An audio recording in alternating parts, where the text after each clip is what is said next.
Growing up, I was scared to reach out to the friends that I trusted and that I loved. I would never go call on someone across the road because I was scared that they would say that they didn't want to play with me.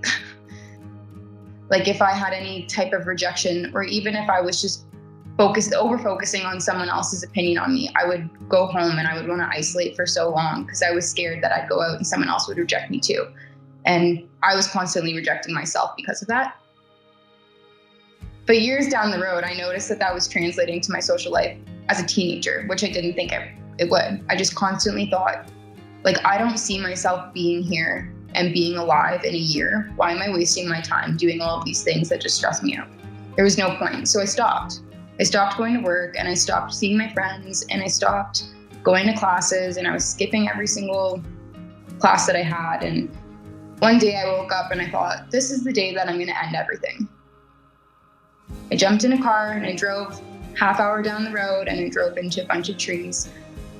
When I drove into those trees and tried to end my life, my parents were very worried about how they could support me. We needed to find something as a family that could provide the support that I obviously wasn't able to get prior to that.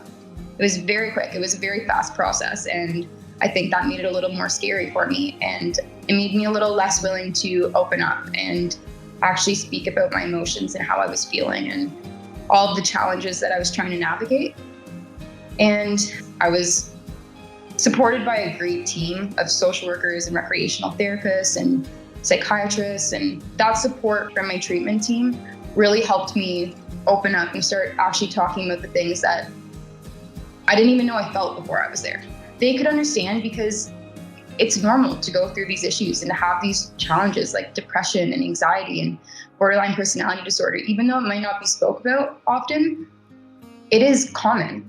You start and you're so scared and you're so confused and you don't really know why you're there because it wasn't necessarily your choice to go. But then over time, it's like your decision to be there and you want to help yourself. And you kind of start to feel like I'm here because I want to be here, because I want to change my life, and I know that I can if I am here. When I was in high school, I was so scared of what people would think about me. And I knew it wasn't going to be some big secret because I was leaving for a few months and I wouldn't see any of my friends, and like people would find out.